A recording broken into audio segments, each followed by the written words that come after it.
Hi guys, welcome to IPL Banisa.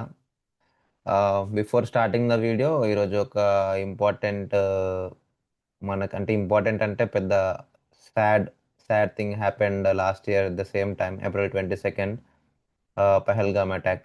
So చాలా families చాలా innocent members అంటే trip కని వెళ్ళి వాళ్ళ ఫ్యామిలీతో టైం స్పెండ్ చేయడానికి వెళ్ళిన వాళ్ళందరూ వాళ్ళకి తెలియని కూడా తెలియదు. ఆటో సడన్గా అటాక్ జరిగింది, చాలా మంది ఇన్నోసెంట్ పీపుల్ వాళ్ళ ప్రాణాలు కోల్పోయినారు. So we should remember those families and కొంతమంది అక్కడ ఉన్న వాళ్ళు సపోర్ట్ కూడా చేశారు. అంటే ఇట్లా హార్స్ హార్స్ మీద రైడ్ చేయడానికి కొంతమంది అక్కడ వర్క్ చేస్తూ ఉంటారు కదా, వాళ్ళు కొంచెము అటాక్ నుంచి కొంతమందిని కాపాడడం కూడా జరిగింది. ఆ ప్రాసెస్లో వాళ్ళు కూడా వాళ్ళ లైఫ్స్ కోల్పోవడం జరిగింది. So we should remember all those great people and India will never forget those moments. And ya, India ఎప్పటికీ మర్చిపోదు ఆ ఇన్సిడెంట్ని. ఖచ్చితంగా ప్రతి ఇండియన్ గుండెల్లో ఆ ఇన్సిడెంట్ ఎప్పటికీ ఉంటుంది. సో అది మేము చెప్పాలనుకున్నాం ఈరోజు before starting the video. As IPL Banisa team, we are with their families. Whoever lost their lives, India never forget and forgive the terrorist. Yeah, and ఇలాంటివి ఇంకా ఎప్పుడు జరగకూడదు అండ్ అని మనం మేము కోరుకుంటున్నాం. So yeah, what ever India Pakistan మధ్య ఏమున్నా కానీ ఇలాంటివి జరగకూడదని మేము కోరుకుంటున్నాం. సో మన బార్డర్ దగ్గర సెక్యూరిటీ అయినా కూడా మన గవర్నమెంట్ కూడా యాక్టివ్గా వర్క్ చేసి ముందే ఇలాంటి అటాక్స్ని ఇంకా ఫైండ్ అవుట్ చేసి ఆపేయాలని చెప్పేసి అవర్ చిన్న రిక్వెస్ట్ ఫ్రమ్ అవర్ సైడ్, అంతే. అండ్ యా, అంతే. అండ్ ఈరోజు మ్యాచ్ గురించి మాట్లాడుకోవాలంటే ఎస్ఆర్హెచ్ అభిషేక్ శర్మ, Dominance. ఆయా share. Ayashir, Mottam Abhishek dominance. Abhishek dominance and surprise చేసిందండి ఈరోజు అభిషేక్ శర్మ, లాస్ట్ దాకా ఉన్నాడు. అది ఐఎమ్ సర్ప్రైజ్డ్. అంటే మనం ఆఫ్టర్ సర్ప్రైజ్డ్ కాదు, ఆయన కూడా సర్ప్రైజ్డ్. అంటే అన్నాడు మ్యాచ్ అదే ఇన్నింగ్స్ అయిపోయిన తర్వాత ఆరెంజ్ క్యాప్ టైంలో అన్నాడు అనమాట. ఫస్ట్ టైం ఆడిన నేనే ఇన్నింగ్స్ లాస్ట్ వరకు నేను డెత్ బ్యాటింగ్ కూడా నేర్చుకోవాలి అని ఆ కామెంట్ కూడా చేసిండు. అవునవును, నేను కూడా విన్నా. సో ఇది మంచి సైన్ యాక్చువల్గా. ప్యాట్ కమిన్స్ వస్తున్నాడు నెక్స్ట్ అండ్ అభిషేక్ శర్మ కూడా ఆ మైండ్ సెట్తో ఉన్నాడు. అంటే అంటే అభిషేక్ శర్మ రియలైజ్ అయిండు. అంటే ఏం రియలైజ్ అయిండు? ఫస్ట్ అభిషేక్ శర్మ వికెట్ అయినా ఓపెనర్స్ వికెట్స్ పడ్డాయనుకో, Travis Head or Abhishek Sharma wickets పడ్డాక కొలాప్స్ అయిపోతుంది టీం. ముందు ముందు ఎస్. మ్యాచెస్లో చూసుకుంటే ఈజీ కొలాప్స్ అయిపోతుంది. మంచి టీమే ఉంది బట్ కొలాప్స్ అయిపోతుంది. సో ఓపెనర్స్ అభిషేక్ శర్మ చూసినావా, అంత 125 దగ్గర ఉన్నా కూడా ఒక టైంలో లుంగి ఎంగిడి వేసిన బాల్ వాళ్ళు కావాలనే వైట్ స్టంప్కి వేస్తున్నారు. అంటే అది పెద్ద బౌండరీ కదా, of side. So white fielding set stump చేసుకొని వేస్తున్నారు, ఫీల్డింగ్ సెట్ చేసుకొని వేస్తున్నారు. బట్ అభిషేక్ శర్మ దానికి లొంగకుండా సింగిల్ తీసుకొని ఆడిండు చూసినాం ఆ టైంలో. We should appreciate that. Super ఆడిండు. ఎందుకంటే ఆయన ఉండాలి లాస్ట్ దాకా ఖచ్చితంగా. సో వాళ్ళు ఆ ఇది ప్లాన్ చేసారు కాబట్టి ఆయన హిట్ చేసిన ఖచ్చితంగా క్యాచ్ వెళ్తుంది. Lungi Ngidi is a super bowler. So అందుకే ఉమ్, ఉమ్.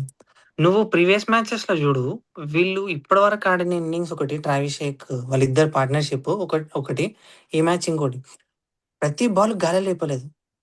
ఏదైతే ఛాన్స్ వచ్చిందో అదే లేపారు, రిస్క్ తీసుకున్నారు. అర్థం టిపికల్ చేసుకున్నారు టిపికల్ వాట్ ఇన్నింగ్స్ సన్ కాదు రైజర్స్ వాళ్ళు. ఇస్ గోయింగ్ త్రూ అని చెప్పేసి. అండ్ నేను నిన్న వీడియోకి రాలేదు కానీ అఖిలేష్కి వీడియో ముందు మేము మాట్లాడింది ఏంటంటే, ఏ టీం అయితే బ్యాటింగ్ చేస్తుందో ఫస్ట్ ఆ టీందే maximum win. And for example, for suppose SRH కనుక బ్యాటింగ్ చేసింది అనుకో ఫస్ట్, ఖచ్చితంగా ఎస్ఆర్హెచ్ ద విన్ అని మేము అనుకున్నాం కూడా నిన్న. అట్లనే జరిగింది. ఎందుకంటే మ్యాచ్ ఎక్కడ అర్థమైపోయిందంటే, టాస్ గెలిచి ఢిల్లీ క్యాపిటల్స్ బ్యాటింగ్ తీసుకుంది, సారీ బౌలింగ్ తీసుకుంది కదా, అప్పుడే నాకు అర్థమైపోయింది ఎందుకు ఇట్లా చేసిరు వీళ్ళని చెప్పేసి. When ever they is SRH playing in the home ground, వాళ్ళు ఖచ్చితంగా ఏ టీం అయినా టాస్ గెలిచినా ఖచ్చితంగా బ్యాటింగ్ తీసుకోవడం బెటర్.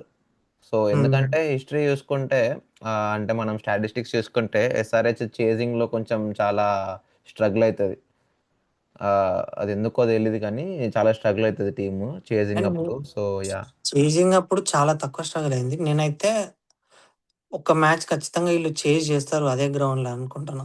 ఖచ్చితంగా చేజ్ చేయాలి. చేస్తారు. అంటే ఎందుకంటే ఇప్పుడు ఉన్న మెచ్యూరిటీ చూసుకుంటుంటే ఇంగ ప్యాట్ కమిన్స్ వస్తున్నాడు. బట్ ఇషాన్ కిషన్ కూడా చాలా మంచి కెప్టెన్సీ చేస్తున్నాడు. హ్మ్. ఒకవేళ ప్యాట్ కమిన్స్ వచ్చినాక మరి కెప్టెన్సీ ఖచ్చితంగా ఆఫ్‌కోర్స్ ప్యాట్ కమిన్స్‌కే ఇస్తారనుకుంటా నాకు తెలిసి. యెస్. బట్ ఇషాన్ కిషన్ దాన్ని ఎట్లా తీసుకుంటాడో మనకు తెలీదు. స్పోర్టివ్‌గా తీసుకొని సో ఇప్పుడు ఇంక కెప్టెన్ కాదు కాబట్టి నెక్స్ట్ మ్యాచెస్‌లో మంచి పెర్ఫార్మన్స్ కూడా ఇస్తాడని ఎక్స్‌పెక్ట్ చేస్తున్నాం. ఇప్పుడు కూడా మంచి పెర్ఫార్మన్స్ ఇస్తున్నాడు యాస్ ఎ కెప్టెన్. హ్మ్. కీపింగ్ వేరే వాళ్ళకిచ్చే బాధ్యత తను ముందుండి బౌలర్స్‌తో మాట్లాడి అదంతా నడిపేయడం గానీ చాలా మంచిగా చేస్తున్నాడు. Last 3 matches continuous wins and yeah! SRH is nice. Back to form and table 3 bowlers top bowlers పొజిషన్‌లో ఉంది. బౌలర్స్ గురించి కూడా మాట్లాడుకోవాలి. సూపర్ బౌలింగ్ ఇషాన్ మలింగ, మళ్ళా రే నితీష్ రెడ్డి ఈ మ్యాచ్ మనుశంకనా ఆయన పేరేం పేరు? దిల్‌షాన్ మధుశంక. హ్మ్. నేను పిక్ చేసుకున్నప్పుడే అనుకున్నా మనోడిని మస్తు పిక్ చేసిర్రని. రిప్లేస్‌మెంట్‌లా సూపర్ పికింగ్. ఎందుకంటే శ్రీలంక బ్యా శ్రీలంకలో మెయిన్ బౌలర్ మనోడు. దిల్‌షాన్ హ్మ్. మధుశంక. మస్తు పిక్ చేసిర్రు రిప్లేస్‌మెంట్‌లో అది కూడా లెఫ్ట్ ఆర్మ్ బౌలర్. యాక్చువల్‌గా పవర్ ప్లేలో అంత స్కోర్ పోకుతున్నాను. నితీష్ రెడ్డి ఈరోజు ఫార్మ్‌లా సేమ్ బౌలింగ్ ఎయలేదు లాస్ట్ మ్యాచ్ చేసినట్టు.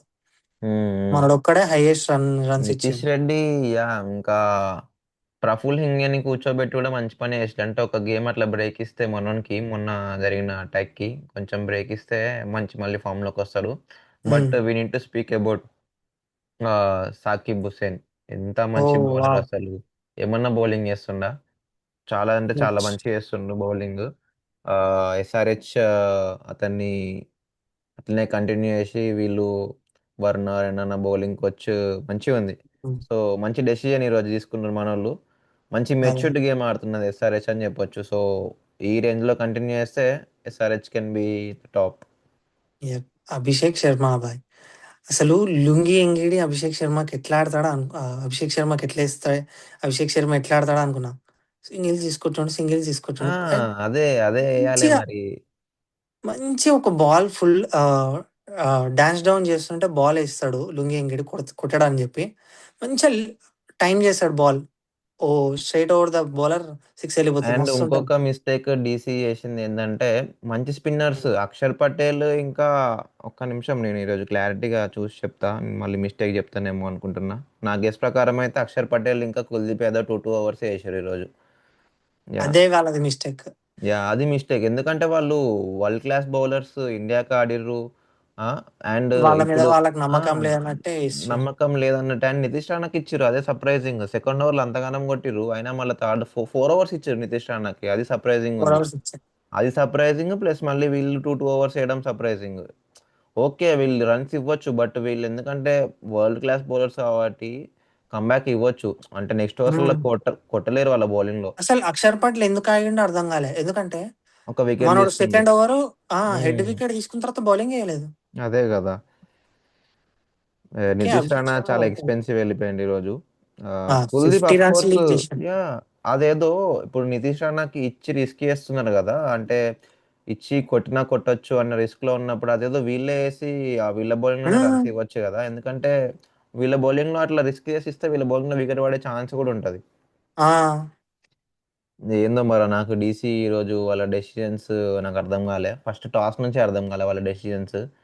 హ్మ్. So yeah! అంతే ఈరోజు మ్యాచ్ అండ్ రేపు prediction LSG versus RR match. నాకెందుకో RR from the last 2 losses కొంచెం కాన్ఫిడెన్స్ లో అయి ఉంటది టీము. కొంచెం యెస్. ప్రెషర్‌లో ఉంటది. అండ్ ఎల్ఎస్‌జీ మంచిగా ఆడి గెలుస్తదేమో అనిపిస్తుంది రేపు. ఎల్ఎస్జీ బౌలింగ్ బావుంది. హ్మ్. వాళ్ళ బౌలింగ్ తోటి వాళ్ళని ఆపగలిగితే చెప్పలేం. బట్ ఎల్ఎస్‌జీ లో స్కోర్‌ని డిఫెండ్ చేయొచ్చు బౌలింగ్‌తోని. సో, మంచి బౌలింగ్ ఉంది ఒకవేళ ఆర్ఆర్ ఎల్ఎస్‌జీకి. గనుక హై స్కోర్ కొట్టిందంటే ఎల్ఎస్జీ కష్టం. పిచ్ నాకెందుకో అంత రేపు అంతే ఉండదు. ఓపెనర్స్ మళ్ళీ విఫలమైతారేమో అనిపిస్తుంది ఆర్ఆర్‌లో. హ్మ్. హ్మ్. ఎందుకంటే ఏమో నాకట్లా అనిపిస్తుంది. So, we're going lost with 2 losses వల్ల ఒక్కసారి వాళ్ళ టాప్ ఆర్డర్ 2 వికెట్లు పడ్డాయంటే ఆర్ఆర్ కష్టమే. సేమ్ జీటీలు ఉన్నట్టే వీళ్ళ దాంట్లో కూడా మిడిల్ ఆర్డర్ బ్యాట్స్మెన్స్ కా లేరు. హ్మ్. కాన్ఫిడెంట్ గా లేరు. ఆడతలేరు. వాళ్ళ దాంట్లో ఆర్ఆర్లో ఇంకా బ్యాట్స్మెన్స్ అంటే యశస్వి జైస్వాల్, సూర్యవంశి వీళ్ళిద్దరే చెప్పుకోదగ్గ ఓపెనర్ బ్యాటింగ్. ఎందుకంటే వాళ్ళే ఫస్ట్ గెలిచిన మ్యాచెస్ వాళ్ళ వల్లనే గెలిచినాయి యాక్చువల్లీ. మంచి హిట్టింగ్ తోని మంచి స్టార్ట్ ఇచ్చేటోళ్ళు పవర్ ప్లేలో. అండ్ బౌలర్స్ చూసుకుంటే ఎల్ఎస్జిలో ప్రిన్స్ యాదవ్ చాలా అంటే చాలా మంచి చేస్తున్నాడు. ఆవేష్ ఖాన్ కూడా మంచి చేస్తాడు. అండ్ ఇందులో బిష్నాయ్కి రేపు మరి ఏం చేస్తారో తెలియదు ఆర్ఆర్. ఎందుకు అంటే కృష్ణ ఆడతాడు ఖచ్చితంగా. ఎక్స్పీ అతని ప్రీవియస్ గ్రౌండ్ కదా, అండ్ ప్రీవియస్ హోమ్ ఇంకొక గ్రౌండ్. ఇది out of the syllabus, Rohit Sharma next, Rohit Sharma అంటున్నా సారీ, ధోని ఈ రోజు అశ్విన్ పోడ్కాస్ట్ లో విన్నా, ధోని నెట్స్ లో ఈ రోజు వికెట్ కీపింగ్ ఇంకా రన్నింగ్ అవన్నీ మంచి యాక్టివ్ ఉన్నాడంట. సో అవును. ధోని నెక్స్ట్ గేమ్ ఆడే ఛాన్స్ ఉంది. నెక్స్ట్ నెక్స్ట్ గేమ్ ఆడే ఛాన్సెస్ ఉన్నాయంట. Hmm. And Ayush Mhatre injured అయ్యిండు. ఆయుష్ మొత్తం Mhatre ruled IPL out from the IPL. వాళ్ళు అశ్విన్ చేసిన మొన్ననే మిస్టేక్ అది. అన్నాడు. ఎందుకంటే ఒక ప్లేయర్కి ఆల్రెడీ హ్యామ్స్ట్రింగ్ ఇష్యూ ఉన్నప్పుడు ఫస్టే దాన్ని అడ్రస్ చేయాలి. అప్పుడే అతన్ని రిటైర్డ్ హర్ట్ చేసి ట్రీట్మెంట్ ఏదో ఇచ్చి ఉంటే అది గ్రేడ్ 3 లెవెల్ దాకా వెళ్ళకపోతుండే అంటే ఇష్యూ. గ్రేడ్ 3 ఇంజురీ అంటే ఇప్పుడు అన్నది. అందులో ఉమ్. గ్రేడ్స్ ఉండే అంటే ఇంజురీలో నాకు కూడా ఎగ్జాక్ట్గా తెలీదు. గ్రేడ్ 3 ఇంజురీ అంటే సీరియస్ ఇంజురీ అన్నట్టు. సో అతనికి ముందే చిన్నగా హ్యామ్స్ట్రింగ్ ఇష్యూ ఉన్నప్పుడు రిటైర్డ్ హర్ట్ ఏదో చేసి ట్రీట్మెంట్ ఇచ్చి మళ్ళీ బ్యాక్ పంపిస్తే అయిపోతుండే. అక్కడే ఉంచి ఆ, మళ్ళీ ఆడిపించి సో ఇష్యూ పెద్దగా చేసుకున్నారు. So big loss for CSK అని చెప్పొచ్చు ఇది. ఆయుష్ మాత్రే ఉమ్. ఎంత మంచి స్టార్ట్ ఇస్తుండే సిఎస్కేకి.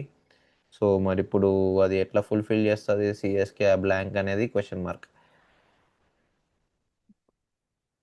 అండ్ రేపటి స్టాట్స్ న్యూస్ చూస్తే ఆర్ఆర్ కొంచెం కష్టమే, స్ట్రగుల్ అవుతుంది బాగా. ఎందుకో తెలీదు. స్టార్టింగ్లో ఆర్ఆర్ని చూస్తే టీమ్స్ అన్నీ, ఎస్ఆర్హెచ్ ఇచ్చింది బ్రేక్ అన్ని టీమ్స్కి. SRH we should appreciate SRH. అన్ని టీమ్స్ ఎస్ఆర్హెచ్కి థ్యాంక్స్ చెప్పాలి. First loss for RR is with SRH. అక్కడితో వాళ్ళ కాన్ఫిడెన్స్ తెగిపోయింది. నెక్స్ట్ మ్యాచ్ కూడా కాన్ఫిడెన్స్ లోతోని ఓడిపోయినారు మళ్ళీ. ఇప్పుడు మరి రేపు కూడా ఓడిపోతారని అనుకుంటున్నా ఆర్ఆర్, నేను చూద్దాం. ఇక చూద్దాం. And last 5 matches LSG versus RR చూస్తే ఆర్ఆర్ 3 గెలిచింది, ఎల్ఎస్జి 2 గెలిచింది. బట్ రేపటితో ఎల్ఎస్జి మళ్ళీ గెలుస్తుంది అనుకుంటున్నా. Yeah. Yeah. And so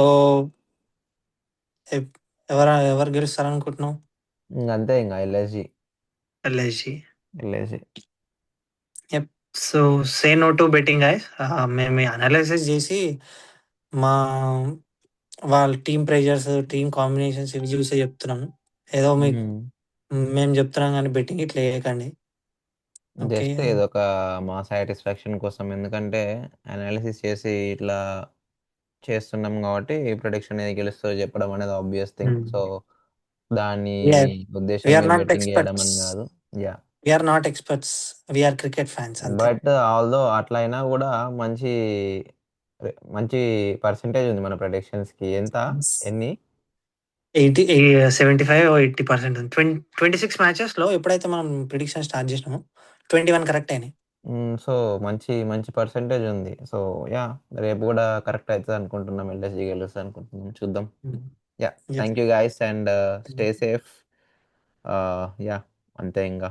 bye మరి. బాయ్.